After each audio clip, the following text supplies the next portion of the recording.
we're here, right? I think we're good. Wells, you're good. Hi, everybody. I think your little mic is off. There you go. Whoa. Did it freeze up, or did it just freeze up for me? It just froze up for you. Yeah. Okay, Maybe I'll cool. just do it like Yes, this. we're all good then. We're all here. Yeah. Yeah. It's the magic of live. Well, Mhm. I think I'll introduce everyone today. Wells is still dealing with a little bit of the remnants and after effects of Hurricane Helene. So Wells's internet is a little bit, coming in and out. But we have two amazing people today. Stephanie has been with us in the past a few months ago. And Leanna House has been in my ear. I was telling Leanna all afternoon I've been listening to her podcast, Thanks Cancer, with her friend Mimi and Leanna. They have, I think, over 70 episodes dating back all the way from 2018. And she's responsible for creating, in Stephanie's words, a crazy support community online for cancer patients. And yeah, let's get into it. Stephanie, you reached out to us a few months ago, and you were like, I want to do this event. Tell us about that, why, and also the amazing, kind of work and raising awareness you're doing every single day this month for Breast Cancer Awareness Month. Yeah, I feel like that's a lot. I'm like, I don't know how amazing it is, but I always feel like that anything that penetrates one person wins, right? It's like you want to have a platform ideally to help people, because that's what this is about. And I just, over the last couple of years, I feel like, the more we talk about cancer, the more it gets destigmatized in the same way, because cancer is different now. It's not necessarily like you get cancer and you automatically die. I mean, that's can be true for some people, not to be, down about it. But so I reached out to you guys because I just thought it would be interesting to talk about the mental health aspects of cancer, because it's not something that you talk about a lot. We tend to talk about people getting cancer and then being cured of cancer, and then all the other stuff kind of gets let go. So live happily ever after. That's what I've heard. Exactly, it's happily ever after. And part of my like sharing and finding community is that's how I found Leanna, who has Thanks Cancer as a podcast, but also as a handle on Twitter, and is like basically created, in my estimation, this amazing community of people all over the world who have cancer, who get to talk to each other. Leanna, I was listening to your podcast, and one of the things that you and Mimi were talking about was that, I guess I don't know if it's with modern day technology, but the experiences that people that get cancer and breast cancer today will be different than the experiences than, say, our parents or our mothers or, past generations. Can you kind of, I guess, talk more to that, I guess, that sentiment? And I think that kind of dives into what Stephanie was just talking about with new forms of, I guess, podcasting and Twitter, and cancer awareness, I suppose, in new media. Back in the day, like my grandmother's generation, early 1900s, like you did not talk about cancer at all. And you certainly weren't going to talk about cancer in your breast or in your testicles, because that is unseemly. And so it was this hidden thing. And like, I've talked to a lot of women who didn't know their grandmother had cancer until they got diagnosed with cancer, because the family just doesn't talk about it, which is ridiculous. Cancer is not like Voldemort. It's not going to summon cancer if you say the word. And also with the new treatments, because what was it, the 70s that they finally like discovered chemotherapy drugs that worked. So back in the day, you had cancer and you tried surgery, which, our surgery has gotten a lot better now, but you tried surgery and maybe that cured you, and maybe it didn't. And the cancer would grow until it burst through your skin, and then you had an open wound until you died. So that was rough. But now we have, people are living longer, people are living better, but we have this new generation of survivors who, like, okay, I guess I'm still alive, now what?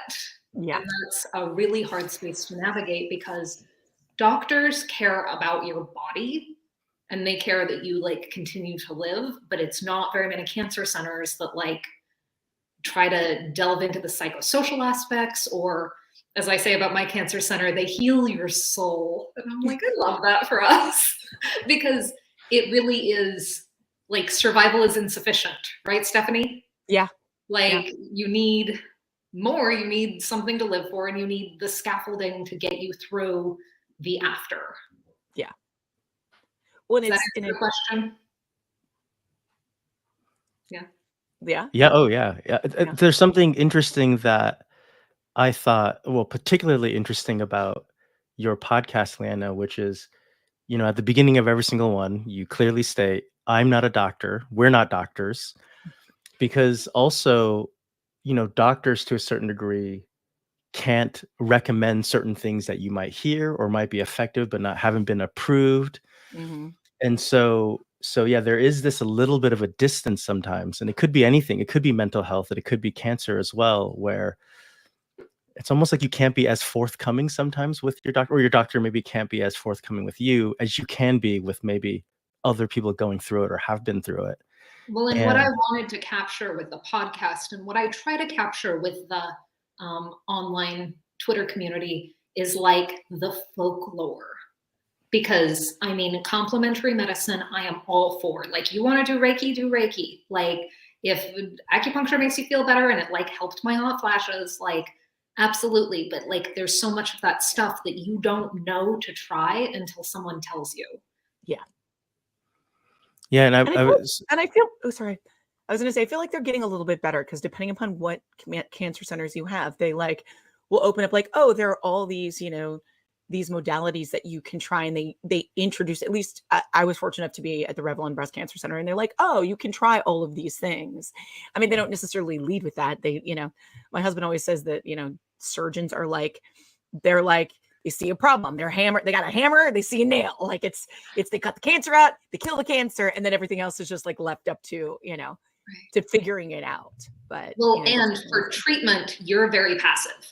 You're like going through the, conveyor belt of cancer treatment. But then the after, like you really have to be self-directed and you have to like seek that out in a lot of cases. Yeah. And Stephanie, is that how you found Leanna? And I guess how did that kind of work? And your I don't know if fangirling is the right word, but big fan of Leanna. Yeah. Yeah, I think I think it's just algorithm. Like I think it was Right. I was like last year, like this year, for the last couple of years, I decided in October, like every day I would do like a short video with like some advice about something that I wish that I had known about, like, in terms of my breast cancer treatment. And I would post it to Twitter and Instagram and Facebook, and TikTok. I think I've so much internet or so many social medias. And I think because of the algorithm, Thanks Cancer came up. Like, because I was talking about cancer, Thanks Cancer came up. And then I dove into that. And the thing that I love that Leanna does is someone will post something, tag Thanks Cancer, and she will, she'll share it. And so you've got this like kind of open thing that everybody jumps in on. I've made, like, I have a friend, I have friends in, and I made a couple of friends off of that feed, like who I go out and have lunch with here, who is a cancer friends. I love hearing that. And I noticed you, it was a couple of years ago for your October videos, because I was like, I cannot do any of these videos, but like, bless your heart, you're doing amazing videos. And it was a really great thing to be able to retweet, because some people just need that voice in their ear, Yeah. And I did it, I'm doing it again this year, but this year I just was like, I'm like, I don't know how content creators do it. It's exhausting. And so, I did them, and I'm like, I will do all of them. And then this year I'm doing the similar thing, but I've asked other people who've had breast cancer. I want to, like, I'm floating into some of it, and then I'm having other people do it too, because it is a thing. Like, sometimes you see the person, you hear it from a different person, and it resonates. You know what I mean? Like, you are not for everybody, and that's okay. 100%. Yeah, we actually have a video. We have a couple of videos loaded up, Stephanie, that you've been posting. Maybe we can just we'll show one and then kind of use it as a conversation topic. Sure. Would that work? So Well, should we load up Alex? Hi, I'm Alex, and I'm a breast cancer thriver. I was diagnosed with stage 4 metastatic breast cancer 9 months ago in December of 2023. One thing that I wish I'd known before this started that I can pass on is that people are gonna ghost you. Friends you've known for years, they're just gonna stop talking to you. They're gonna take themselves out of your life.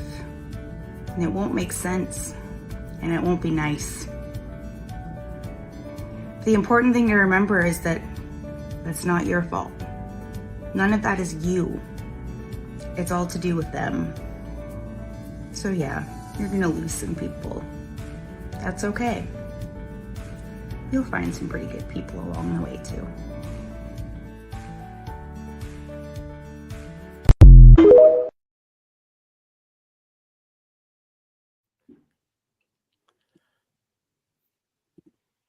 Whoa, And it's me. Stephanie It's on me all highlighted. the time.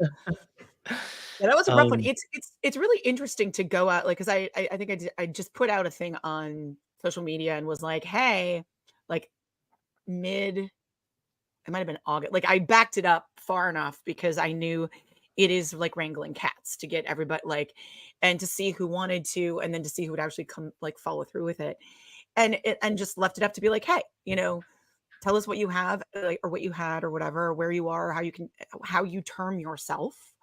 Because thriver is like some people like I choose long hauler because I have stage 4, like we're managing my stage 4, my metastatic breast cancer diagnosis. And I like long hauler better than I like thriver, but like everyone kind of has their own moniker. But it was also interesting to see what advice, and it was always, I'd be like one piece, and everybody always has like 3. Because there's like once you start thinking about it, there's so much stuff that you want to be like, oh.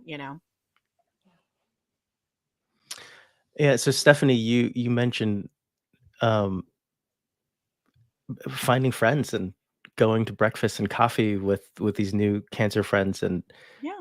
did you also though experience something similar to Alex's about like losing friends along the way in that journey, or um, I it became really clear to me, and I don't know, if you went through this too, like when you make the choice to tell people, like some people just don't tell anybody.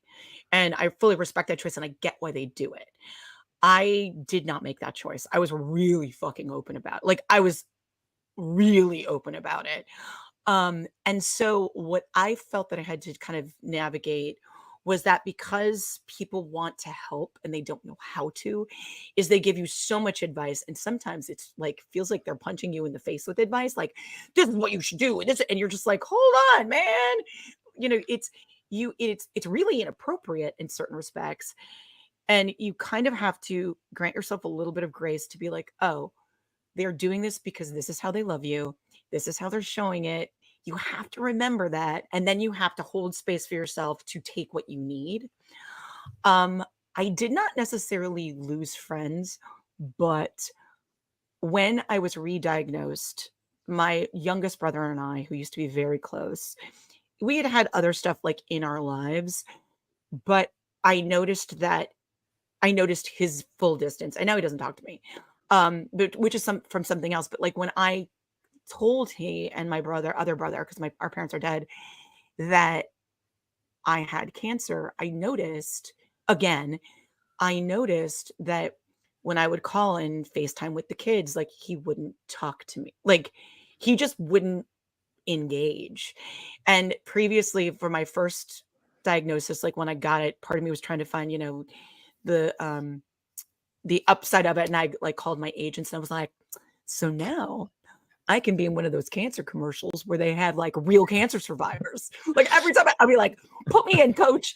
And I never booked anything because I was either too cancery or not cancery enough. But there was one that I auditioned for with him. And I remember they wanted like a sibling or something. And they asked him, like, were you there for her? Blah, blah, blah. And he was like, well, when she called, I picked up the phone. And I was like, oh shit, dude. And it's not a judgment, but it's also, I think you find the people who just know how to come to you, I guess. And there's a large portion of people who are like, I don't know what to do. I don't know what to do. And it becomes a lot about that. And so it was not so much them leaving, but me just kind of setting mini boundaries to make my space a place that was a better place for me to heal. Mm. Leanna, did you have a similar experience or different experience? I lost friends. That's Mhm. fine. I gained equal amount of cancer friends, or maybe more. Can I call people on Thanks Cancer Twitter my cancer friends, all of them? I think so, yeah. Okay, Cancer well, nomies? then I got Cancer like nomies! a 1,000. Yeah. But I wanted to say that when I got diagnosed, I like lost a brother a little bit because my mother, when I was 15, she died of breast cancer, and it was 2 months from diagnosis to death. It's very Ugh. traumatizing for the whole family. Yeah. So when I got diagnosed with breast cancer, it was like, I think the family was reliving some of that trauma that they hadn't dealt with. And one of my brothers who had some mental health struggles in the year leading up to my diagnosis, and he told me, you are so lucky that your illness is visible because you will get support in ways that I never did. And I'm like, okay. Like, number one, wow. But in terms of like how cancer is viewed versus how mental health is viewed, I mean, it's very telling because like he's not wrong. He's just an asshole. You know? But yeah, I did lose some other friends. Just like people don't know how to deal with trauma, honestly. It's a skill and it takes practice, and some people just like have never had to do that and they're just not good at it. And I noticed that like the unresolved, everyone who's like, oh, my mom died of your cancer, like them working out their unresolved trauma on you, and it's like not nice, but like I did try to recognize, and like you said, Stephanie, like if they can use my experience to like work out something on their own and not make my cancer about them, but like, you know, we're all going through trauma. Yeah. Make sure you should be thinking about like unresolved issues from your own experiences with cancer. So God bless. My Yeah, uncle that- had, no, I could see kind of on the other side, as in, you know, we don't, as the person not having cancer or knowing the news or whatever, right? When you get told it, it could also be a shock for you, and Oh yeah. yeah, and thank goodness we don't have to hopefully experience that all the time. So it's not like we're pros or have experience of receiving cancer news all the time, you know, or death of loved ones. But you know, so speaking of mental health, I guess, and uh, do you, I think, Leanna, I think in the podcast you mentioned, it's obviously terrible when you get the phone call and it's like, oh, I have some bad news, and you know what's going on, but you sort of kind of have been going on maybe this journey, or you kind of knew something was going wrong, I guess. So I'm not saying you're prepared for it, but I guess how does it, I don't know, how does it change for you how do you feel in that moment? What kind of happens? So no one is prepared. No one is Yeah. ever prepared for that news. Speaking of mental health, I do say that if you don't have a mental health issue before a cancer diagnosis, you will. Because like the side effects of like anxiety and depression and things that I had never dealt with before. But in the moment of diagnosis, I mean, it's devastation and just surreal. I like life didn't feel real until like I got my mastectomy, and that was like after chemotherapy. Like often you can't, there's not the space to deal with it mentally until after active treatment, which can be hard. But the week I got my diagnosis, I did call a therapist because I'm like, well, I guess I Better get this rolling. I know. Like I'm being proactive about this because there's gonna be some fucked up shit in my head. So Yeah. that was helpful. Like every cancer patient should have a therapist. Yeah. Do services in the United States, like doctors and hospitals, like proactively also tell you about that, or is it something where Some centers have oncopsychology, and that can be like proper psychologists, that can be therapists, that can be social workers. Mhm. And I find that it's very helpful both in like a group setting or in an individual setting to have a professional who like, because when you get diagnosed with cancer, like you have no frame of reference anymore. Like what is normal? Like none of this is normal. So having just someone to help you find that baseline again can be very beneficial, I would Yeah. say. Well, it's because there is no normal, like, and not normal in like there's that We're here because we're abnormal cellularly. yeah. Well, it's like that show. What is that? That show, A Million Little Things or something. That was about a man having breast cancer, or I think it's A Million Little Things. And there was a quote from that show. There's a line from that show called, "There is no life without cancer post a diagnosis. Like you may be cured, whatever, but it's always kind of there. Like nothing goes back to where you were, Yeah. because you have can't to, you you can't have to find a new self to be. Yeah. yeah. Yup. I'm like, yup. What did I say? Oh, I was like, yup. There was something you said, Leanna, that I was like, uh-huh. And I'm trying to remember what it was. I mean, it was all of it, but All of it, obviously.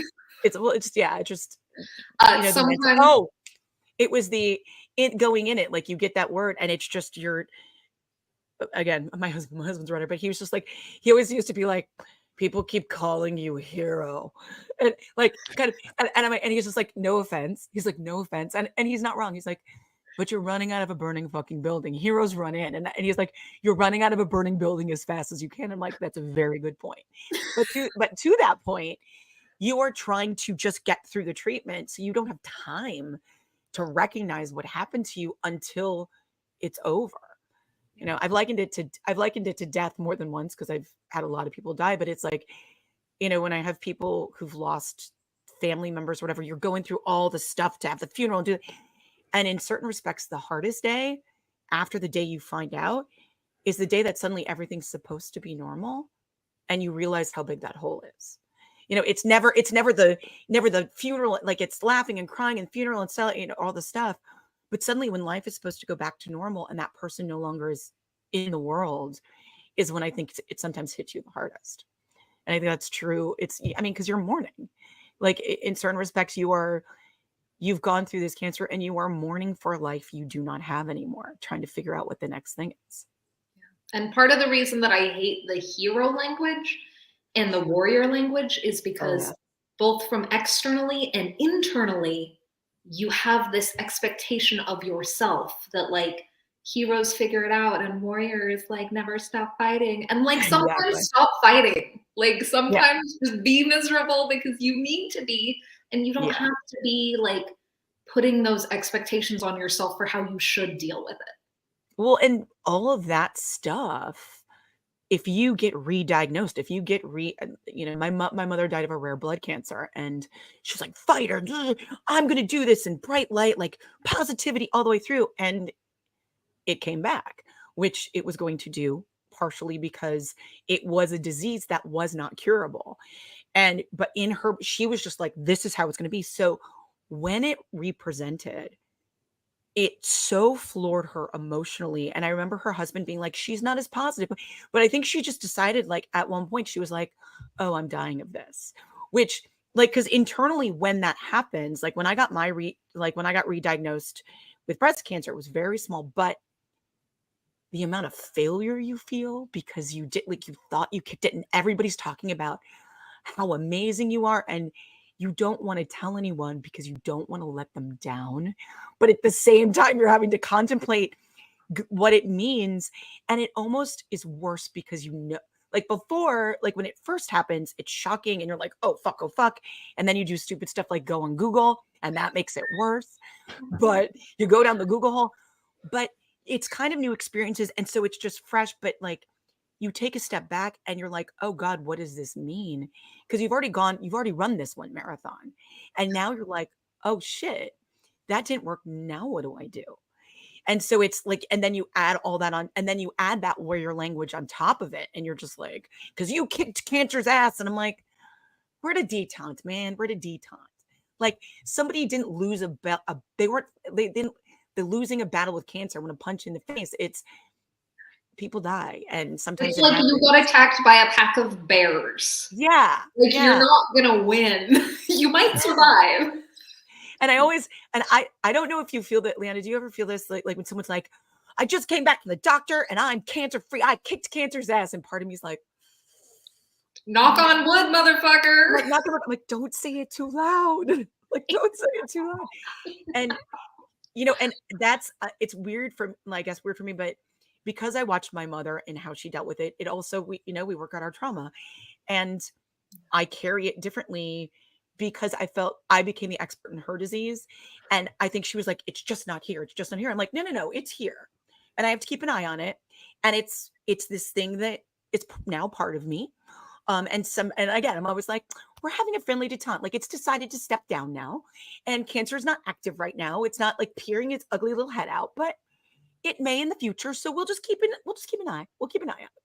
Because and I think that's for me the healthiest way I can think about it. But you tell again a muggle, you tell someone who's not used to that, and they're just like, "How do you?" And I'm like, "How do you hold that?" I'm like, the same way you hold all the things you have to hold as a human. It's just a different thing to hold, Cancer is my favorite way to stop a conversation. And I'm so amused by how uncomfortable people get. What do you do? What do you do? I try not to, I don't tell people about cancer because, whatever, but it did kill one of my dates when I was dating after active cancer treatment. Yeah. And I went out with this guy who was so cute. He had like a leather jacket and rode a motorcycle. He was so cute and he worked for a startup. And like, I don't disclose unless I would have to be lying to not disclose. So I told him that I had cancer and I had had a surgery, like one mastectomy.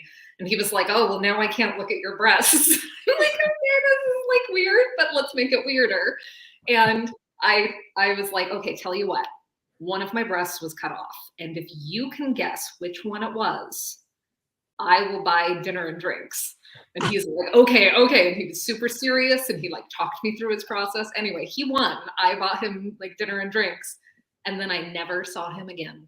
Wow. And I was kind of sad, but I mean, that's great that, delete yourself out of my life. But like, that's probably the weirdest date he's ever been on. Right?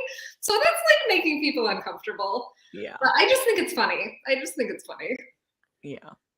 Well, I think it's also you have to find the humor in it because it is so dark. And I mean, there's a time and a place for it, obviously, but it's also a really hard place to live if everything is just death and like if you're always living in that place. I think that's true of mental health in general. Like you gotta find the joy, man. You gotta find some of it. And it can be super weird. It could be, it could be playing with fake nipples at a doctor's office because you've never seen them before. You can throw them around the room. Like it's just When I got my implant, I asked my doctor, I'm like, how hard can I squeeze it? And I was like, thank you. But yeah, no, it is really weird. It's like a really weird process. Oh my God. Hi, Lawrence. Welcome. Thank you for having us. As an expert on the subject, yeah, no. I know, right? It's an interesting point I think both of you make because you're obviously both very funny, nice people. And yeah, I don't know if I would know how to necessarily joke about or talk about it. I don't want to be offensive with the two of you, but also at the same time, it's like you said, it can't just all be doom and gloom. I don't know if there's something, if like there was a magic wish or something that you could, how people would talk to you about it or treat you about it. What would that be like for you, or what could we do for you, I guess?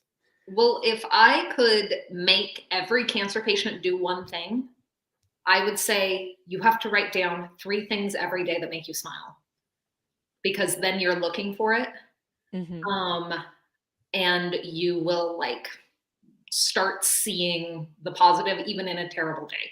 Yeah. But for others, like, I don't know, take your cues from who it is, because I joke about my cancer. I don't like joke about someone else's cancer. Yeah. Yeah. Yeah. Just because like but also like take your cues. I've had muggles that joke about it. I mean, my brother still punched me a lot when I was on chemo, and you know what? That's like that warms my heart.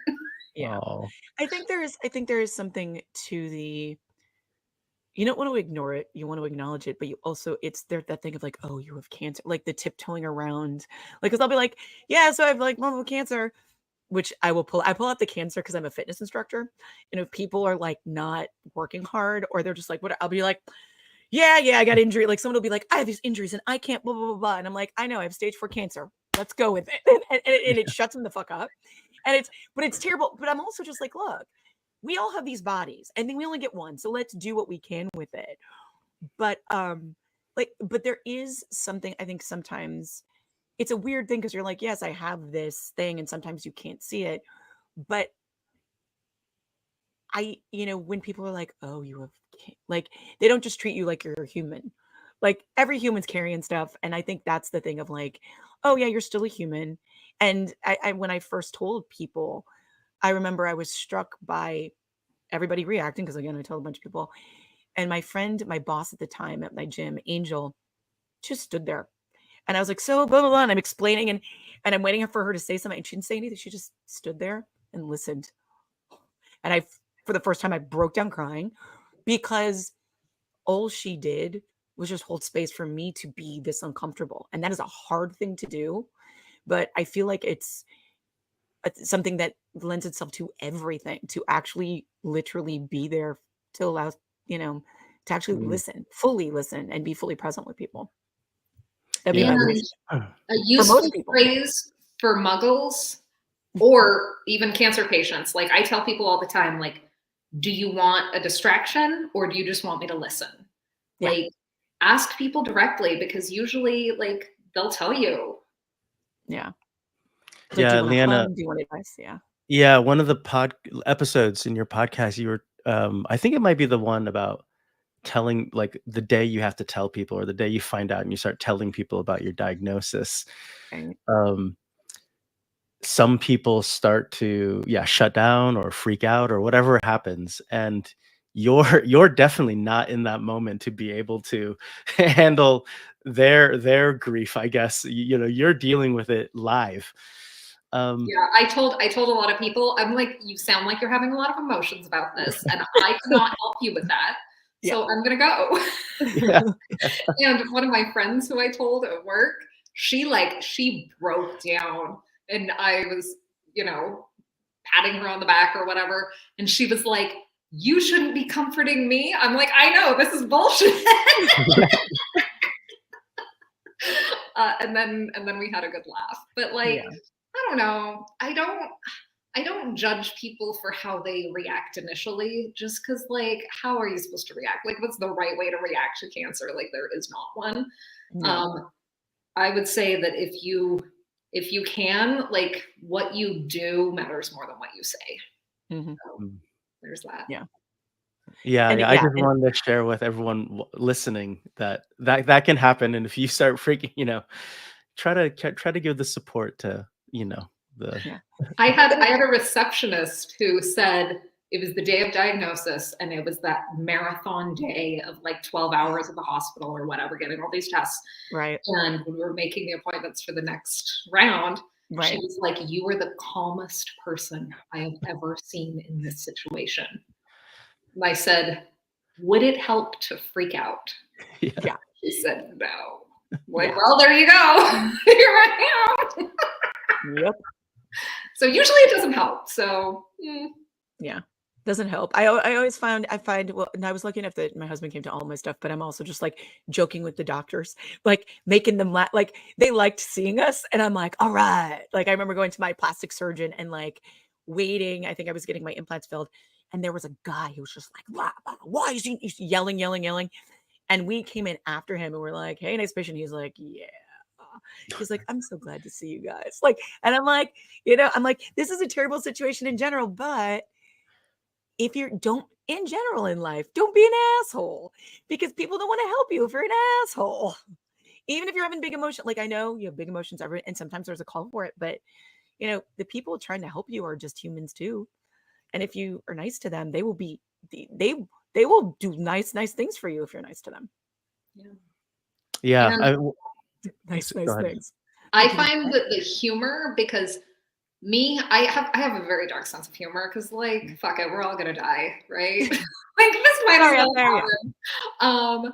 But I find that humor gives people a space to talk about it, and talking about it is better than not talking about it. So Yeah. like let's joke about it. Yeah. Yeah. I definitely agree. I definitely agree. In one of Stephanie's I guess daily tips, I think someone was Daily saying tips. how it's great to find maybe even someone a bit more stoic and emotionless to come with you to some of these appointments so they can take the notes and hear the things that you might not be able to hear if you're emotional in the moment. um, have you found that similar, Leanna, for you, or like in the community that as like Um, a tip? You definitely want to bring, if you have a choice, definitely bring someone with you and make them take the notes. I never took the notes. I always listened, but someone else always took the notes. And if you can take your like biggest asshole friend, because like you want someone who's very direct, who's able to Yeah. say to the like ask very direct questions to the doctor and like get answers. So I said, like, don't be an asshole, but bring the asshole with you. 100%, you really need to do it. Yeah. And also something that can feed into that is you want an oncologist who you like love and trust and who you have a good dynamic with. Because when I first met my medical oncologist, because this was like the first day, and I was very low energy. I was just getting through, keeping my head down. And she is like an energizer bunny. And she came in like a whirlwind and she was like A, B, C, D, E, and talking super fast and like had this crazy laugh. And when she walked out of the room, I turned to my sister and I was like, absolutely not. I cannot have her as my oncologist. She sounds like a crazy person. And as I was talking to my sister about it, I like was starting to get emotional and like starting to cry. But then outside of the room, I heard like the crazy cackle of my oncologist and I became totally serious again. And my sister is like, we are keeping her because she keeps you at like a reasonable level instead of breaking down. And I'm like, oh, all right. And it was the best decision ever. Like my oncologist, amazing. But like be aware of those, like, because it's not the best oncologist, it's the best oncologist for you. Yeah. True. Mm. True. Well, and also it's people often find, and I feel like this is like circling back to that conversation about like still like generationally, people being like, the doctor knows and we don't have to, like he's God somehow, or they are God somehow. But and also there is to a degree, you'll run into like surgeons, like my kidney surgeon, a little bit of a God complex, I think, but also perfect. That's the guy I want cutting out my kidney, the guy who tells me that most people would put it in a bucket and he's going to save it, but it is so important to be able to, because you can't advocate for yourself or have someone else advocate for you if you don't feel that they're responsive, that you're, because you're a partner in this. And I think that sometimes people forget that it's like, okay, I just do this. And they're like, you tell me what to do. And I'm like, no, no, no, no. They know more about cancer because they've studied it, but you're the expert in your body. You're the one who's living in it. Yeah. So I guess both of you kind of mentioned this. It was almost like while you're going through cancer, um, it's almost like I don't want to say you had blinders on, but you started becoming very focused, and then it was only like afterwards, that road to recovery, I guess, where you start to realize, oh, I can't get back to where I was. I'm this new person. Um,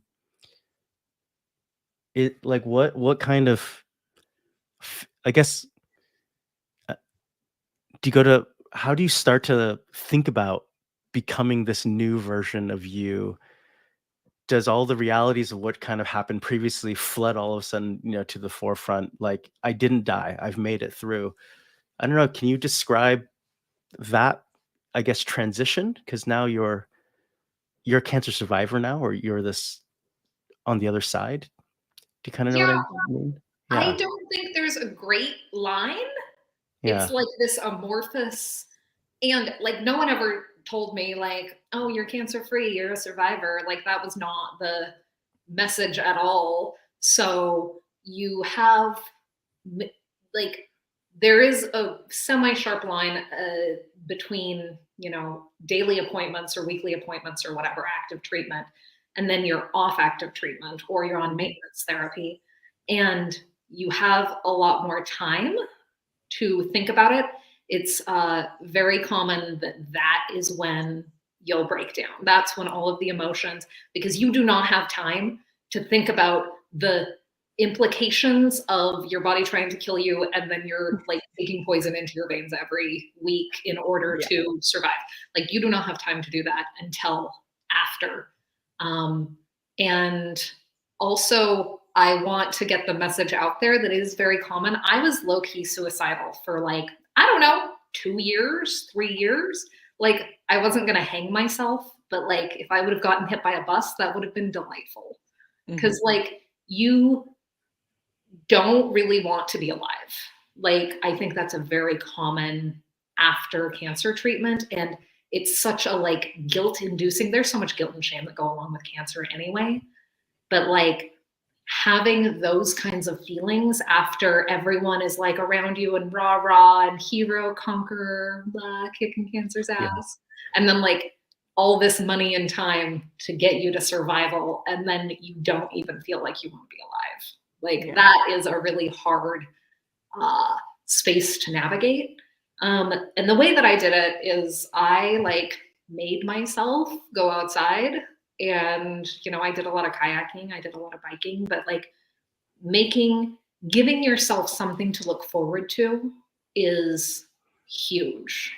And it's, especially if you can combine that with, some sort of talking to cancer friends, because like I did support groups and there is great things that happen in support groups. But I also like created my own support group because I don't really want to like sit and talk to like cancer survivors. Yeah. But like me and Mimi would go out and get drinks and be like, wow, this is fucked up. Yeah. That was very useful for me. Yeah. Did you find the same, Stephanie? I think so. Yeah. I remember just when it was all over, like when the treatment was over and I suddenly was like, it's that thing of like, okay, now what? And it's like, it reminded me of like having a big wedding or like doing this big thing. And then after you're like, what happens? And it was, I think semi-fortunate. I found that when I started feeling more like myself a little bit is because suddenly I let little shit bother me that going through it. I was like, the like minutia I was like, whatever the fuck, I don't have time for this. And in my own right, when I think back, I'm like, it's actually a much better way to live in certain respects, to not like let stuff like that bother you. But there were points, like that it was this weird, it just was a heaviness that was, I would suspect is depression, because then it lifted. Like it's not like, oh, how did I go through it? It was just one day, it's like day by day, it got kind of better. And I mean, I was also really fortunate, I think, because while I'm going through this, I've shaved my head, and then suddenly, I'm an actor, and suddenly people want me in their shows because I have a bald head. Like I always joke that like if I got cancer, because when my mom got it, she got really skinny, and that if I got cancer, I'd get skinny enough for Hollywood, and that's why our podcast is called Chemo Skinny. And that's not what happens, because you get steroids and all this other shit. But when I shaved my head, suddenly it was like this weird thing of like all this shit had happened, but I was also having these amazing opportunities. So I think it helped balance it out in this super weird big way.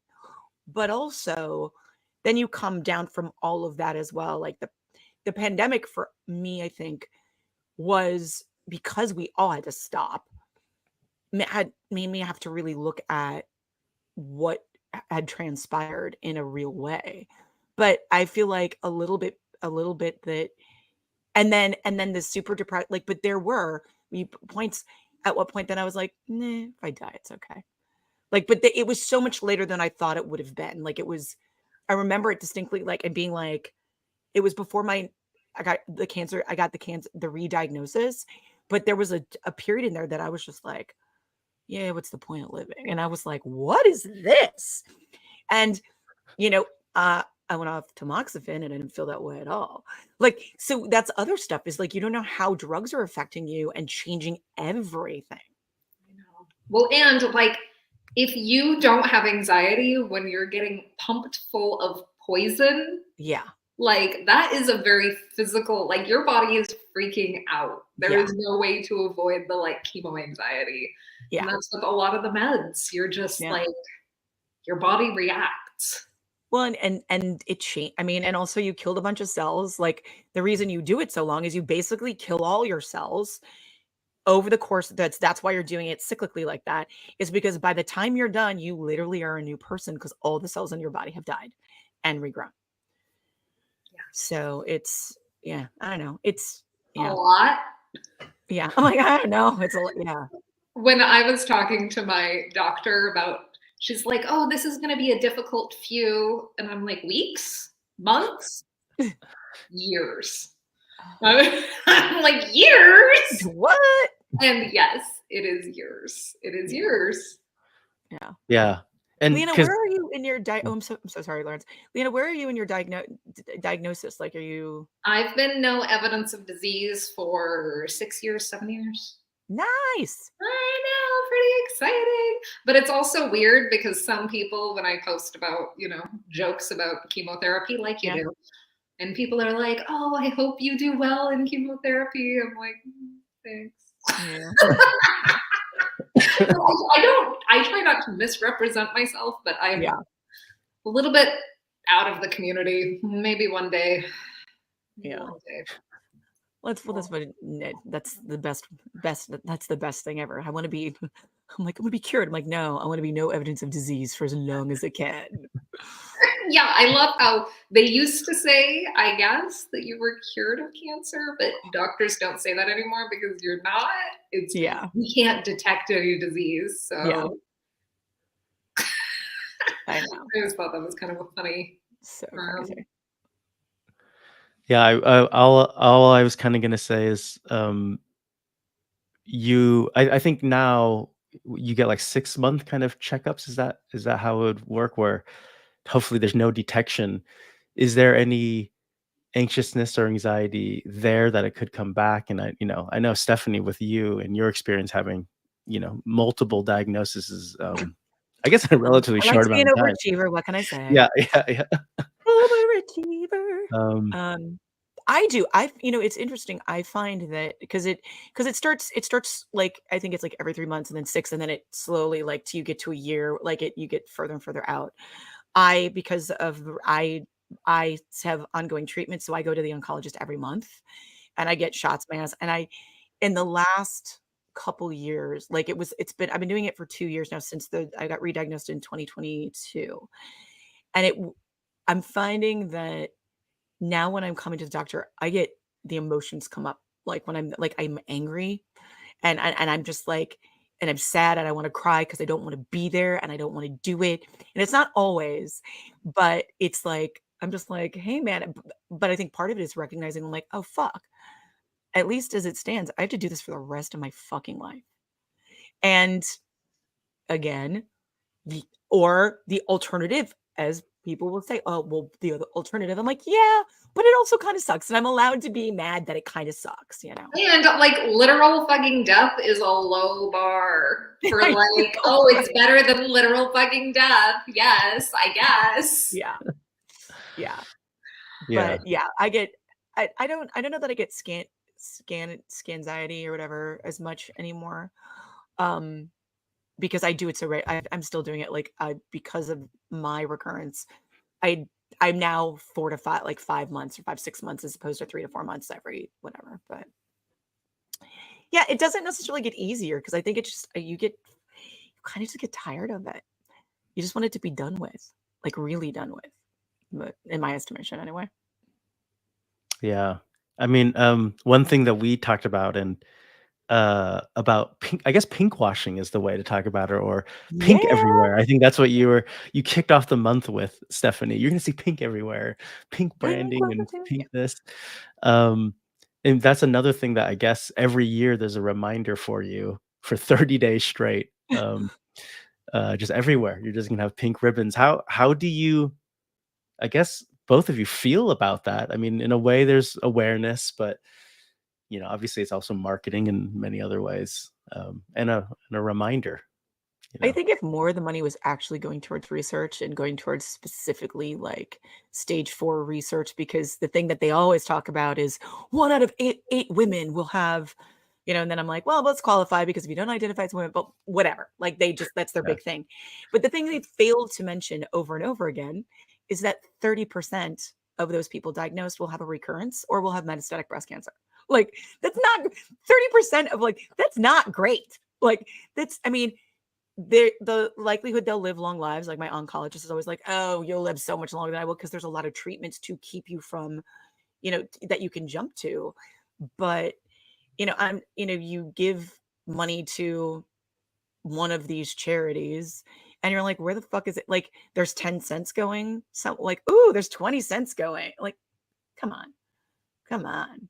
Like, I would like to see if you're going to do it, make it a hell of a lot more meaningful. Or if you're somebody who wants to buy, like, I don't begrudge pink ribbons. I don't wear them. I don't feel the need to, but if you're going to like do something to support but breast cancer peoples, then there are people who had breast cancer and are selling shit on like Etsy. Buy stuff from them. Like buy stuff from them. Go on GoFundMe's. Like do that. I find that money in terms of contributing to helping people with breast cancer is much better, or give it to, directly to like American Cancer Society or something, rather than buying a Campbell soup can that from that can they're going to give you one, like they're going to donate 1 cent. yeah. I mean, I that's know the what you thing. I mean. mean, but they do it for everything. They do it for all the cancers. They do it for Pride Month. Like they do it for, they Corporate. utilize that for sales all the time. Yeah, this is not related to cancer necessarily, but any kind of charity, which is something I subscribe to for companies. If Yeah. it doesn't hurt for the company, it doesn't really count. Um, yeah, and Yeah. so that's a rule kind of I live by. So Or I'm, yeah, I'm always like, again, I'm like, I want to be in a cancer commercial. Like, I want to be. So, yeah, okay, if you're going to do that, then get a bunch of, women who like, and have them tell their stories, pay them SAG wages so that they can get SAG health insurance. Like, do shit like that. Do shit that means something, help somebody actually get the treatment they need. Like, that's always my big thing. Like, ah, And also pay research subjects. yes. Pay them money so that they Yeah. can give you the information so we can cure this.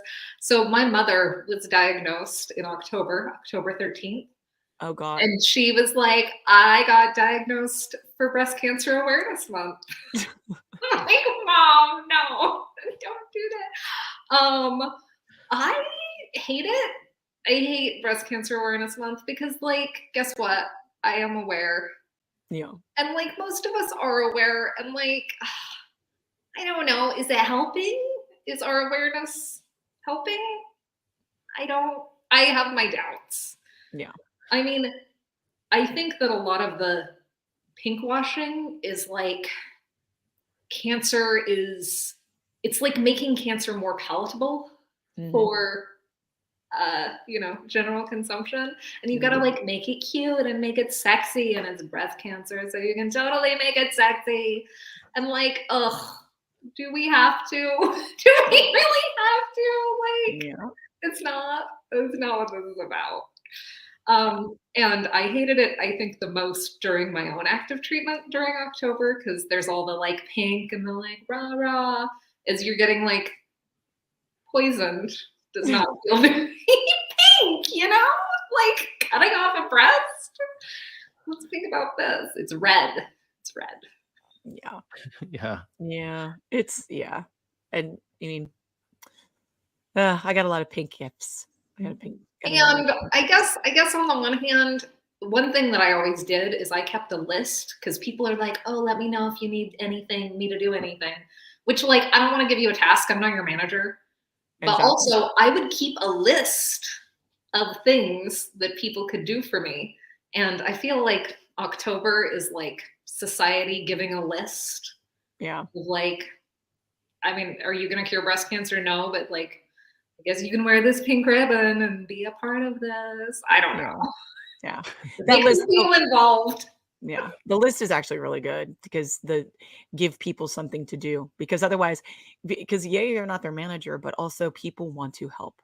They want to be helpers. And if they don't like, and they're just people who just know what to do. Like I had a friend, he makes soup. He made a bunch of soup, brought a bunch of soup over.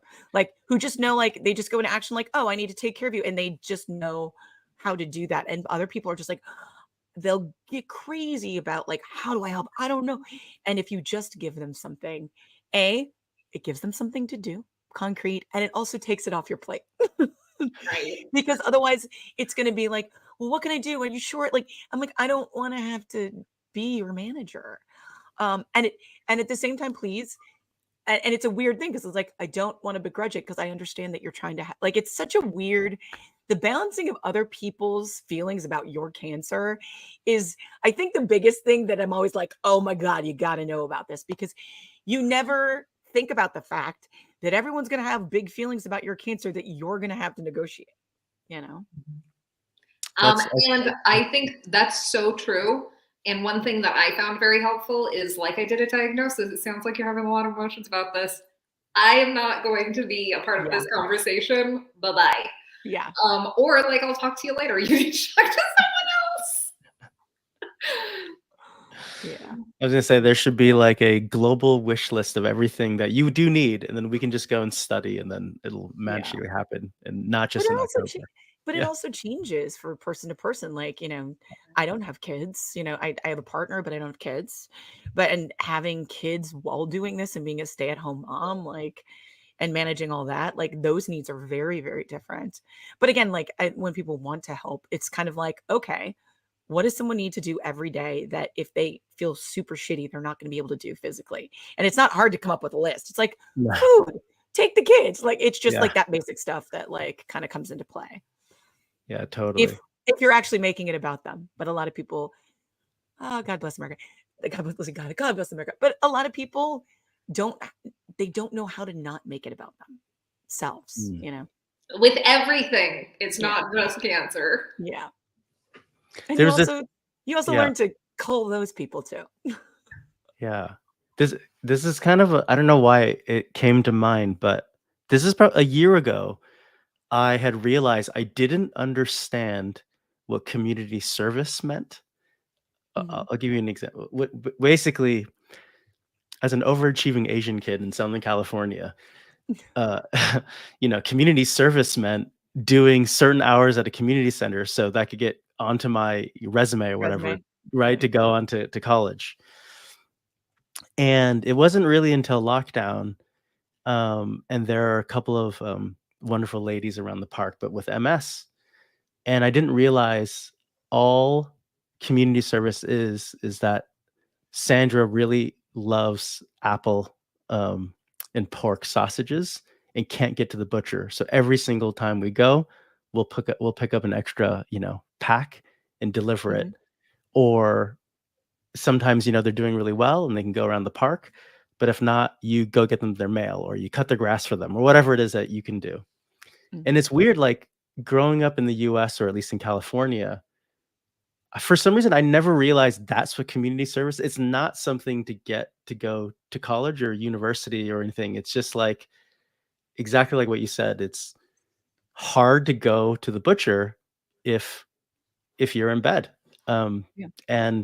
And that I don't know. Just when you were saying the list, it's not hard to figure out. It's like do that laundry, help them with the dry cleaning, take their kids to whatever, do whatever they need to do. Hopefully I'm on the right page there, but I think that's what it kind of sounds like. It's this Yeah. community spirit that's sort of or friendship circle spirit that I don't know, for some reason I didn't realize until the pandemic, and we all had to like really try to look out for each other and help each other out. Yeah. Yeah. Well, and what struck me as you were talking is it doesn't take much. It Mhm. doesn't take much. Like I had one of my old bosses who would bring me stone fruit because like she loves food and she would bring me like, you know, cherries and peaches, and that's what she did for me, and it was amazing. Or even like, I don't know, figure out when they have their scans and send them a funny message, Mhm. or like text them or email them and say no need to respond, because Yeah. like it's the little things that can make a huge difference. Yeah. Literally, like, a text that's just like, "Hey, how you doing? Just checking in, no need to respond." Like, literally, that is enough. It's enough Mhm. to be like, "I'm thinking about you. You don't need to, I just need you to know that I'm sending up some love." And it literally is enough because someone's like, "Oh, yeah," because it's not demanding of someone's like, if you feel shitty, it's not demanding of your time, but it also makes you feel seen and mission accomplished, you know? It is amazing. Yeah, it is truly amazing. Leanna's totally right. It's like that it's so simple and we kind of try to make it so hard. Hmm. And I guess to kind of one final question, Mhm. um, when you're going through cancer, is there any kind of sorry, you've already mentioned peer support groups.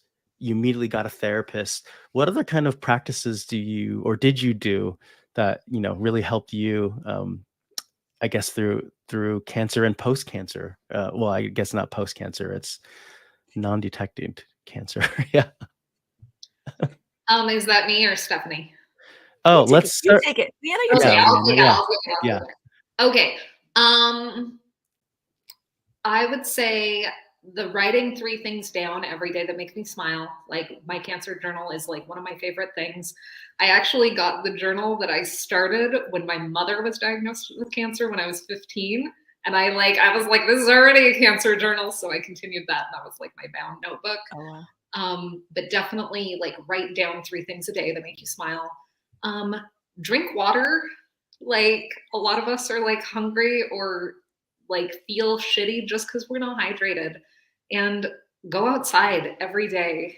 Like we are houseplants with complicated emotions, basically. Like you need water and you need sun. Um, and like you don't need to be public. There's some people that like don't want to talk about it, but like I do think that there are things it helps you to articulate what you're going through, because how you tell your cancer story, if you never think about it, if you never like deal with it, some people say that they are successful with that and I have my doubts. And I think that you need to articulate your situation somehow, whether that's writing in a journal, whether that's talking to a close friend, whether that's whatever, but you need to get the darkness of what happened to you outside of you. And the way that you do that is you articulate it somehow, some way, like do your own poetry journal or something that you never show anyone. Mhm. But like you have to do something to get that out of inside. And Leanna, were you a journaler before, and you kind of carried on the habit, or did it change and flip once? Yeah, I mean, Yeah. I was a better journaler during like active treatment and immediately after. But then I started tweeting and it was all downhill from there because it's like a journal, 240 characters at a time, man. Yeah. Yeah. And I swear a lot. I get a lot of pushback, surprisingly, online. They're like, nah, don't say fuck so much. Like, I'm gonna say fuck even harder. So many Yeah. times. I know. But yeah, I do think it's very helpful to articulate like what happened to you, because that's the story that you're telling yourself in your head, you know? Yeah. Yeah. Yeah. I Yeah, guess both of you used podcasting as I don't know about a form of therapy, but a way to share your story and releases, right? Um, Yeah. I think it's a breast cancer thing, honestly. Oh, yeah. Well, and also we started podcast because it was the pandemic and everybody was starting a podcast. right. We had previously, one of the things I did is because I had a friend who passed away last year. Again, it's the hard thing about having cancer friends. Who was kind of my mini Sherpa a little bit, had metastatic melanoma, but also was just somebody who was one of those people who would just check in randomly because she'd gone through this, even though it was slightly different. And she had started a Facebook page calling like, what WTF's up with, Tracy's cancer. And I was like, oh, when I got diagnosed with the breast cancer, I was like, okay. We did a blog first, and I wrote most of the entries, which was really helpful for me. And I made my husband write entries as well, because because of my mother dying, and because of having to go through her being, witness to her treatment, and not necessarily being the primary caregiver, but being very active in how she was treated and being the person who talked to the doctor. I also recognize how hard that is. And so I was like, you need to write this, like you need to be writing down too, because what is it? They say 50% of relationships don't survive cancer. So we did that. And I found it incredibly helpful because I also was at a place where, I was an actor and I was like, I don't know if I'll ever work again. Like, I was like, I mean, it turned out to be like a great, like bald head. Everybody loves me. Like, but I was really ready to be like, for 2 years, I could never work again. And that's okay, because I just need to do this thing. And so it was a good creative outlet because it was a journal of sorts, but it was also informative so that I didn't have to keep telling my story over and over again. And I found that really useful, just so that you don't have to have that. I'm telling you and I'm telling you and now I have to deal with everybody's emotions. So I did that. And I mean, I was a fitness instructor. I was, crazily enough, I taught through treatment. I could tolerate it really well. I think it's semi-insane that I did that, but also because I'm a really physical person and I know myself through my body in that way, I thought it was really helpful because I was able to know where I was in terms of like what I could do, what I couldn't, how my body was being affected because I had to move it. And I did less and I coached more, but for me, like, again, getting outside, but just moving and maintaining, I think it's a little bit honoring if you feel shitty and giving yourself rest, because we're so used to like, go, go, go. You always have to go, but also not taking that thing of like, I can't do anything. Like it's trying to really seek out a balance. For me, what was the thing is giving myself rest, but also just allowing myself to do things that I could do, because just because I had cancer didn't mean I couldn't do them. Like, and I think sometimes we think like, oh, I have cancer, I can't do anything. And I remember from my mom, like, she was like sewing during, like she had a high dose chemotherapy and she's like beating and stuff. And her doctor was like, what are you doing? And she's like, you didn't say I couldn't. Like, it's that thing of recognizing that it is a part, but it is not all of you, It sounds like cancer is the least interesting thing about you, Stephanie. Yeah. I don't know. I think maybe, I don't know. I'm like, it is a thing that I think in a world that has to go, go, go, go, go, I think cancer was the thing that made me stop and recognize, like, and it fully made me stop and actually appreciate shit that I was just like flying by. Yeah. But I also don't want to be that person who's like, cancer's a gift. Ugh. I mean, I got some pretty good jobs out of it, but like, you had silver linings out of I had I had a really big silver lining in that aspect, but. Well, we have a tradition on our podcast where past guests ask our future guests a question, not knowing who they would be. Yeah. Stephanie has gone through this tradition before, so I guess we'll do it for you, Leanna. So yeah, we have a question from SG Blaze, a sci-fi fantasy writer. Wells, could you play that for us? So first of all, I'm SG Blaze, a sci-fi fantasy author of the multi-award winning Lesselmanian series. And my question is, how do you take care of yourself?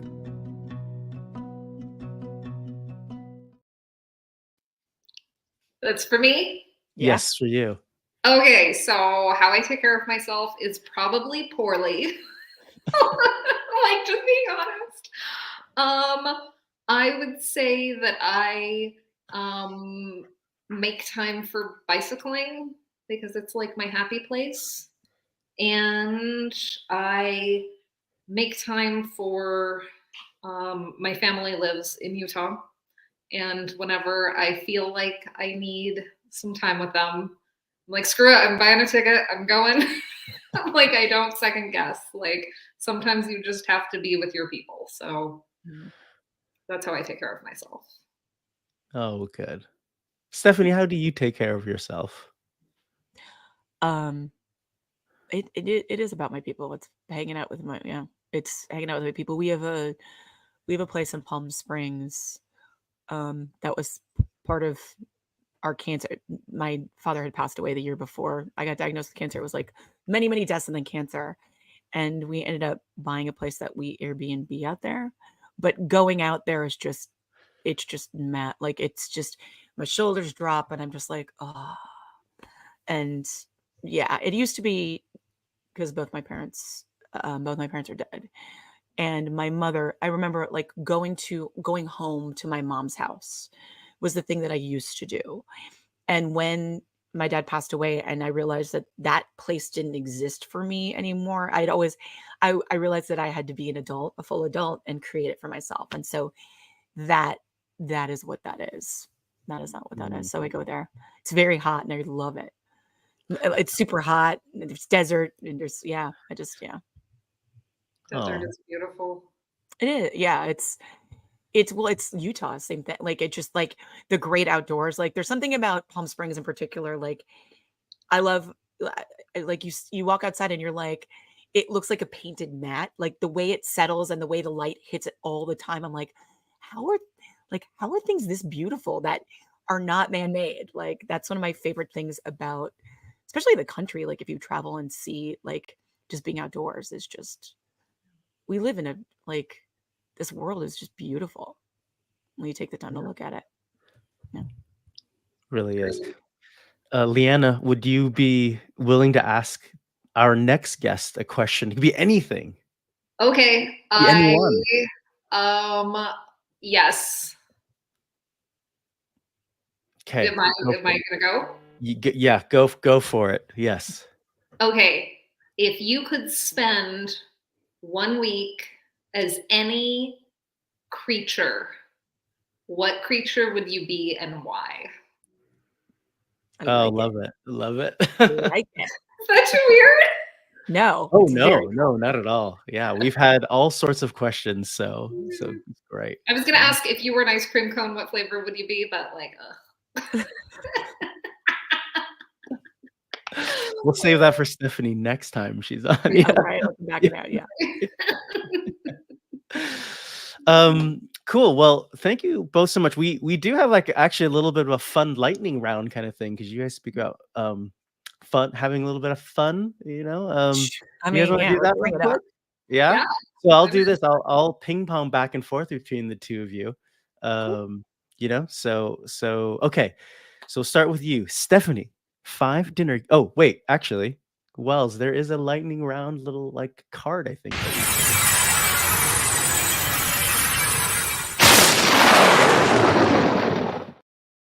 It's meant to be fun.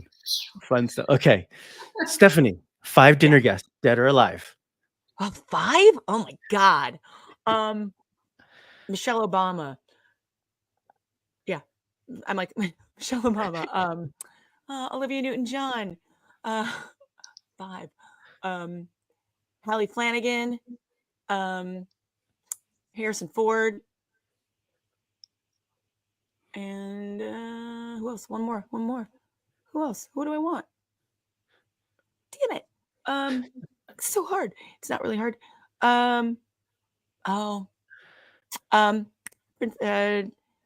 Carrie Fisher. Carrie Fisher, right. Okay. Leanna, does pineapple belong on a pizza? yes. Stephanie, favorite villain? Maleficent. Leanna, lightsaber or phaser? Lightsaber. Stephanie, best book you've ever read? Oh God, that's so unfair, man. I'm getting all the easy ones. I like it. I'm like, that's so. I'm just like,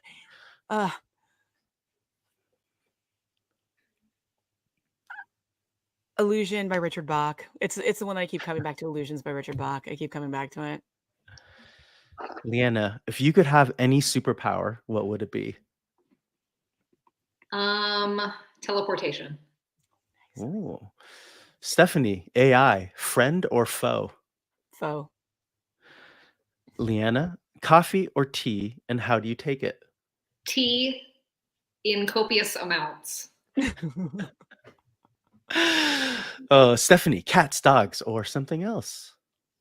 Both. Oh. Leanna, are there aliens out there? 100%, just the mathematics of it. Yes. And final question, Stephanie, time travel, would you go to the past or the future? Past. Great. Well, thank you both so much. That's it. That's what we have. Unless if you have anything else to share, any other stories you'd like to talk about. Otherwise, We covered a lot. yeah, we did. And everyone out there, follow both Leanna and Stephanie on Twitter and social media and listen to the Thanks Cancer podcast. I've been listening to it. And Stephanie's podcast as well. If there are any other organizations or resources or anything else that we should be pointing people to other than make sure you get your breast cancer scans and detect it I early? would say under 40, you need to look into First Descents, which is like week-long adventure camps for cancer patients and survivors. And cancersex.net. You should find them on Twitter, cancersex. It's a less talked about side effect of how cancer affects your sex life, but there's doctors and researchers doing great work, and like all problems are solvable. I actually needed that one today. Right? Yo, that's a topic for another time. I would also say, God, she just passed away, but the research, it's not Susan G. Komen. It's one of the foremost doctors in breast cancer, and I cannot think of it off the top of my head. I'm like, what is the name? They do a bunch of research. It's going to come to me, and I can see it in my brain. And it's not really helpful to anybody here. I'm so sorry. Not Dr. Susan Love. Yes, Yeah, okay. Dr. Susan Love. Yeah. And the breast Bible book. It's really dense but really good. But yeah, I would definitely say the Dr. Susan Love Foundation is a really good resource. And stay off Google. Just don't Google. Yeah. Google doesn't know you. No, it does not. AI will not help with that. But yeah, Dr. Susan Love is a big one. But I didn't know about the sex. Yeah, that's a good one. And go to Thanks Cancer, because that's how we're here all together today. Thanks, Cancer. Yeah, thanks, Cancer. Okay, well, thanks to both of you as well, and thanks to Cancer thanks Cancer, and yeah, thanks everyone for showing up. We'll see you in a couple of weeks. Bye. Bye.